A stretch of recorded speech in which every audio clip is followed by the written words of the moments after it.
Okay, so apparently I'm the bad guy now, but let me tell you what actually happened. Because everyone's acting like I'm some kind of monster. When really, I just got tired of walking on eggshells around a grown man who can't move on from his past. I'm Karen, and I'm 35. And honestly, I thought I was being so understanding for 2 whole years. But apparently that wasn't enough for him or his precious family. Look, I met Arnold through his coworker Natalie, who works in the same office complex as me. And she seemed nice enough at first, always talking about her brother-in-law, who lost his wife, and how he needed someone good in his life. Between us, I was kind of flattered that she thought I was that someone good, you know? Arnold was 39 when we met, and yeah, he told me about Deborah on our first date, which honestly was a lot, but I figured he was just being honest and I could handle it. He straight up said he had a vasectomy after she died because he never wanted kids. And I was like, okay, that's fine, I'm not really the mom type anyway. Natalie had been trying to set him up for years, and I guess I was the first girl who didn't run away when he mentioned the dead wife thing, so everyone was so excited that he was finally dating again. The way they all looked at me, like I was some kind of saint for being with him, should have been my first clue that this wasn't going to be normal. His whole family treated him like he was made of glass, and I thought I was different because I didn't baby him like everyone else did. I actually pushed him to go out more and try new things instead of just staying home every weekend, like some hermit. When we moved in together after 8 months, everyone kept saying how good I was for him and how happy he seemed. But honestly, he was still pretty closed off about a lot of things. Like he had this whole room in his house that was supposed to be a nursery that he just kept locked and wouldn't talk about, and I'm supposed to just pretend that's normal? I tried to be patient, but after a year and a half of tiptoeing around his feelings, I was getting pretty tired of competing with a ghost. Don't get me wrong, I felt bad about what happened to her, but at some point you have to move forward, right? We got married 6 months ago, and I thought things would change, but if anything, he got more distant and weird about certain topics. Natalie was always checking on him and asking how he was doing, and honestly, it felt like she was more invested in our relationship than he was sometimes.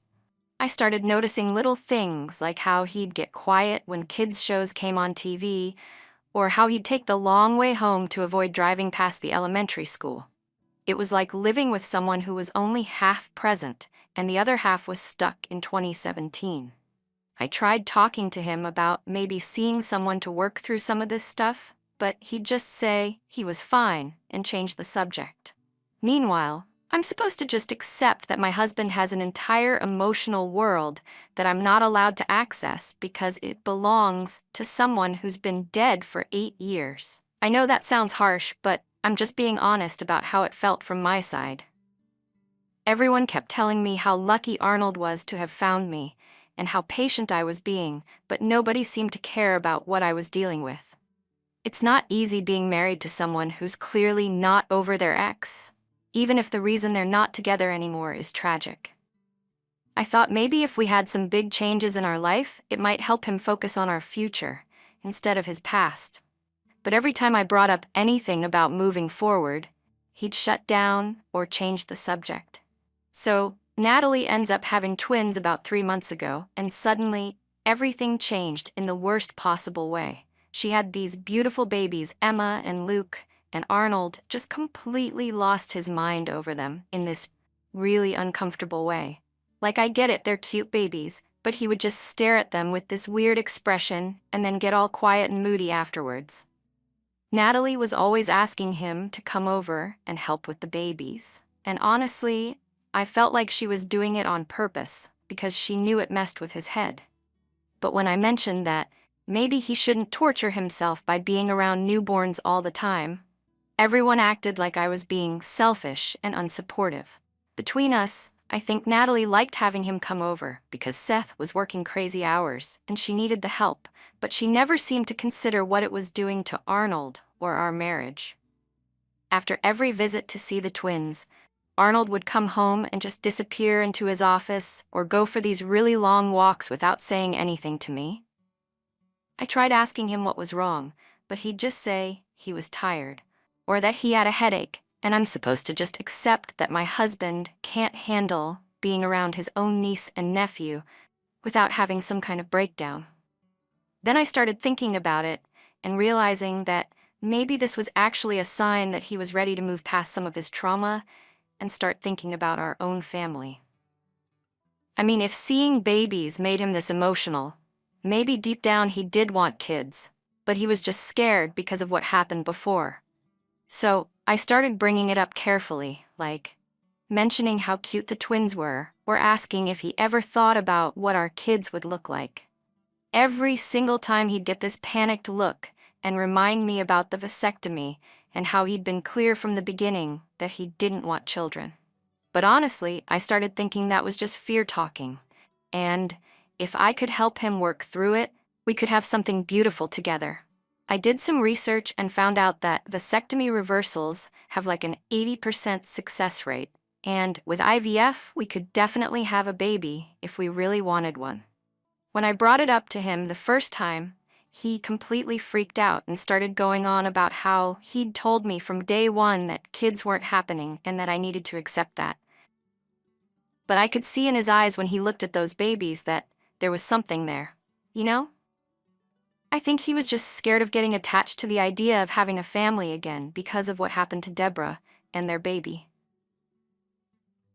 So I kept bringing it up because I thought if I could just help him see that we could have something different and better, maybe he'd realize that staying stuck in the past wasn't helping anyone.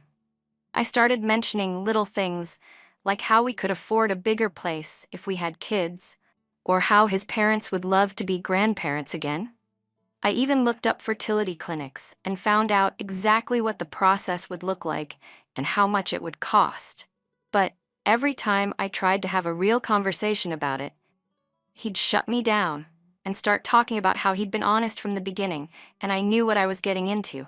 Like, okay, but people change and grow, and just because you felt one way 8 years ago when you were grieving doesn't mean you have to feel that way forever, right? Things really started getting heated when I realized he wasn't even considering the possibility that maybe his feelings could change, and he was just being stubborn about it. I mean, we're talking about one conversation where he decided his entire future when he was completely destroyed emotionally, and now he's acting like that decision is set in stone forever. So I started pushing harder, because honestly, I was getting frustrated with how selfish he was being about the whole thing. Like, I've been understanding about his dead wife stuff for 2 years, and now I'm asking for one thing, and he won't even think about it. I tried explaining to him that having a baby together could actually help him heal and move forward instead of staying stuck in this weird grief bubble he's been living in. But he just kept saying the same thing over and over about how he'd been clear from the beginning and how I should have known better than to think he'd change his mind. Which honestly made me feel like he was saying I was stupid for believing that our relationship could grow and evolve like normal relationships do. I started pointing out that he obviously had some kind of connection to children because of how he acted around the twins, and that maybe he was just scared to admit it because it would mean accepting that Deborah was really gone. That's when he started getting really defensive and saying that I didn't understand what he'd been through and that I needed to drop it. But I could see that I was getting to him because he'd get this look on his face like he was actually thinking about it, even though he kept saying no. So I kept trying different approaches, like talking about how we could honor Deborah's memory by creating new life, or how she would want him to be happy and have a family. I even suggested that we could name a baby after her if that would make him feel better about it. But instead of appreciating that I was trying to include his past in our future, he just got more upset and started saying that I was manipulating him and using his grief against him. Which was so unfair, because I was actually trying to help him work through his issues and build something positive instead of just wallowing in sadness forever. The fight started getting worse because he'd bring up the vasectomy conversation every time we had any kind of disagreement, and act like I was some kind of liar for wanting our relationship to grow. like sorry for thinking that 2 years of marriage might change your perspective on some things. I started feeling like he cared more about keeping his promise to a dead woman than he did about making his living wife happy. And honestly, that's when I realized that maybe the problem wasn't that he was grieving, but that he was choosing to stay stuck in grief, because it was easier than dealing with real life. I tried explaining this to him, but he just kept saying that I was being insensitive and that I didn't understand trauma and loss. But I do understand it. I just don't think it's healthy to let something that happened 8 years ago control every decision you make for the rest of your life. So I started telling him that maybe he needed to figure out whether he wanted to be married to me or married to his memories.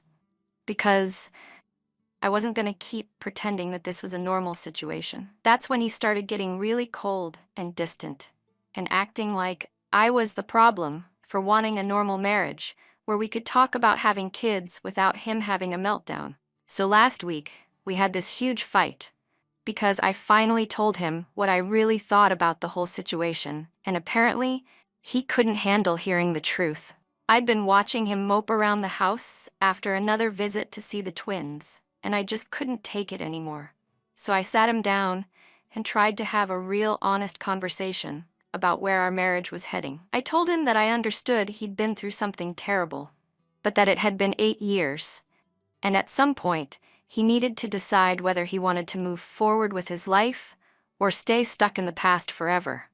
He started giving me the same speech about how he'd been upfront about not wanting kids and how I needed to respect his decision, but honestly, I was so tired of that excuse. So I told him that the decision he made when he was completely broken and devastated might not be the right decision for who he is now, and that people are allowed to change their minds about major life choices. That's when he started getting really defensive and saying that this wasn't about changing his mind. It was about honoring his wife and son and keeping the promise he made to himself. And I just snapped because I was so sick of hearing about Deborah and how perfect she was and how their relationship was this sacred thing that couldn't be touched. So I told him that maybe the real problem was that he was using his dead wife as an excuse to avoid taking any risks or making any real commitments to our marriage. I said that hiding behind his trauma was just a way to avoid dealing with the fact that he was scared of actually building a life with me. He got really quiet and said that wasn't what he was doing, but I could tell I was hitting close to home. So I kept going and told him that Deborah was gone and she wasn't coming back, and that clinging to decisions he made while he was grieving wasn't loyalty, it was just fear. I said that if he really loved her memory, he'd want to live a full life, instead of just existing in this weird frozen state where nothing could ever change or grow. That's when he started saying that I was being cruel, and that I didn't understand what it meant to lose someone like that. But honestly, I was just trying to help him see that he was wasting his life and our marriage on something that was never going to bring Deborah back. So I told him that maybe his precious dead wife was just trauma baggage at this point, and that he needed to figure out whether he wanted to carry that around forever or actually try to be happy. I know it sounds harsh, but I was so frustrated with him for acting like his grief was more important than our entire relationship. He just stared at me for like a full minute and then said that he wanted a divorce and that this conversation proved we were completely incompatible.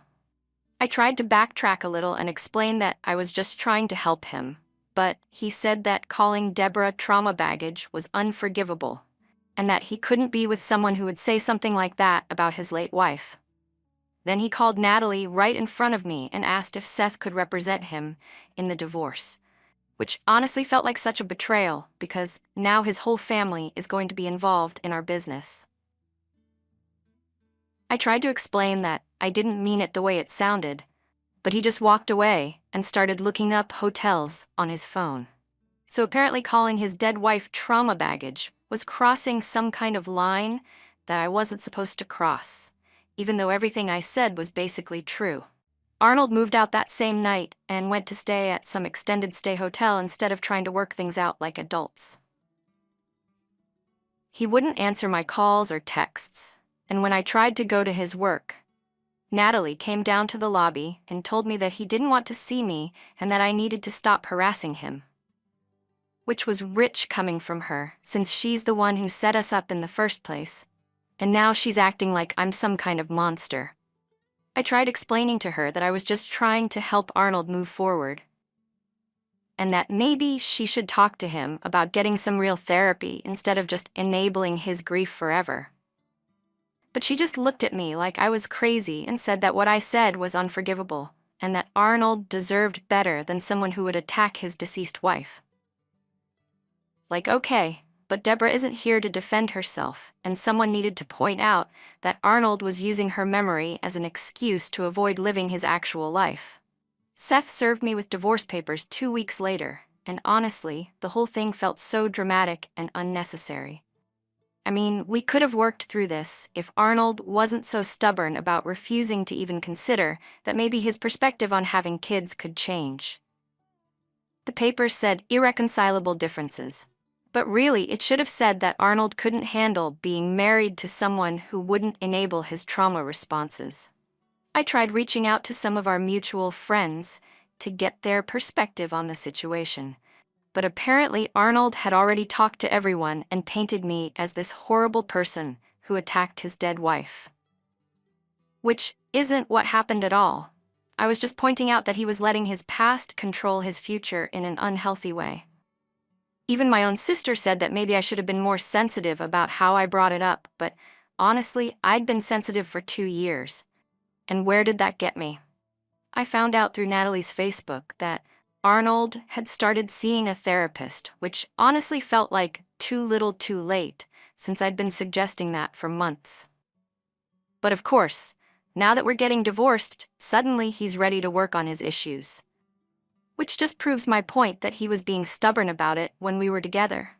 The whole divorce process has been a nightmare, because Seth obviously has Arnold's back, and they're trying to make me look like some kind of gold digger, even though I never asked for anything unreasonable.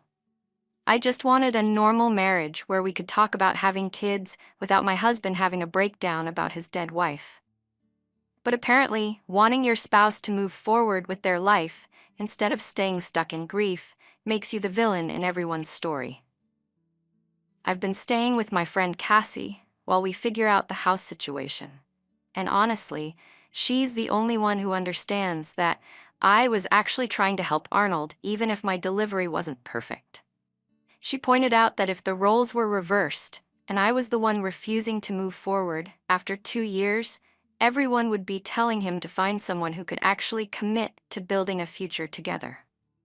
But because it's about his precious Deborah suddenly, I'm supposed to just accept that my marriage will always come second to his grief. So the divorce was finalized 8 months ago. And honestly, I thought that would be the end of it. But apparently, the universe had other plans for me. I've been trying to move on and date other people, but turns out Arnold's version of events got around, and now everyone in our social circle thinks I'm this heartless person who attacked a grieving widower. Which is so unfair, because they're all acting like I committed some kind of crime, when really I just told him the truth about his situation. I finally found a guy on a dating app who seemed normal, and we went out a few times. But then he mentioned that he looked me up online and found some post where someone had shared the whole story about what I said to Arnold. Apparently, it's been making the rounds on relationship forums as an example of toxic behavior. And now my name is attached to it forever. Like, great. So now I can't even date without people thinking they know my whole story based on some random internet post. But the real kick in the teeth came last month when I saw Arnold at the grocery store, and he was with this woman and 2 kids who looked exactly like the twins. Turns out he's been dating Natalie's friend who's a single mom, and apparently they're already talking about moving in together after only 6 months of dating. So let me get this straight. He spent 2 years telling me that he could never be around children or have a family, but now he's playing stepdad to some random woman's kids, like it's no big deal. I tried to talk to him about it when I saw them together, and he just said that therapy helped him realize he could have a family without having biological children of his own. Which honestly felt like a slap in the face, because I'd been suggesting therapy for months, and he always said he was fine. But apparently when his new girlfriend suggests something, it's brilliant. But when I tried to help him move forward, I was being insensitive. The woman he's with seems nice enough, but she has no idea what she's getting into with all his emotional baggage and trauma responses. I almost feel sorry for her because she thinks she's getting this great guy who's ready for a family, but she doesn't know about all the nights I spent dealing with his nightmares and panic attacks. She doesn't know about the locked room in his house or how he can't drive past certain places without having a breakdown. She's getting the version of Arnold that I spent 2 years helping him become, and she probably thinks she's so lucky. I heard through Cassie that Arnold sold his house because there were too many memories there and bought a new place closer to his girlfriend's kids' school. So apparently he can move on from his precious Deborah when it's convenient for him. But I was the bad guy for suggesting that maybe he could move on for me too. The worst part is that everyone acts like he's this amazing guy who overcame tragedy to find love again, and I'm just the crazy ex-wife who said something mean about his dead wife. Nobody talks about how I spent 2 years walking on eggshells around his grief, or how I tried to help him build a future instead of just staying stuck in the past. But whatever, I'm done trying to explain myself to people who weren't there and don't understand what it was like to be married to someone who was only half present. If Arnold wants to play house with someone else's kids instead of having his own family, that's his choice. But don't act like I was wrong for wanting something real and honest in our marriage. The dating apps are basically useless now because my reputation is ruined and every guy I match with either already knows the story or finds out about it within a few dates. I've had to delete all my social media because people keep leaving nasty comments about what a terrible person I am for not respecting a widower's grief. My job situation got weird too because people at work started treating me differently once they heard about the divorce and what happened. I ended up having to transfer to a different location just to get away from all the whispers and judgment. Even my own family has been distant lately because they think I handled everything wrong and embarrassed them with my behavior. My mom keeps asking when I'm going to apologize to Arnold and try to make things right, but honestly, why should I apologize for wanting a normal marriage? I've been thinking about moving to a different city entirely just to get a fresh start, but everywhere I go, this story seems to follow me and define how people see me before they even get to know me.